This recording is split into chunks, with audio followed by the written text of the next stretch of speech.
দেশনেত্রী বেগম খালেদা জিয়ার রোগমুক্তি ও দীর্ঘায়ু কামনার খতম ও দোয়া মাহফিল কুমিল্লা ৬ আসন, কুমিল্লা মহানগর আদর্শ সদর, সদর দক্ষিণ ও কুমিল্লা সেনানিবাস বিএনপি ও অঙ্গ সহযোগী সংগঠন এই অনুষ্ঠানে অংশ নেন।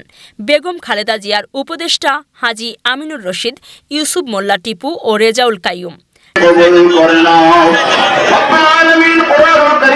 খতম শরীফ মিলাদ কিয়াম সালাতু সালামের খতম শরীফ ভুলভ্রান্তি বিয়াদবি ক্ষমা করে হায়াতুন নবী জিন্দা নবী নূরের নবী উম্মতের কান্ডারি জানের বাদশা নবী মুহাম্মদুর রাসূলুল্লাহ সাল্লাল্লাহু আলাইহি ওয়াসাল্লামের নূরানি রওজায়ে খুদা সে পৌঁছাইয়া দাও।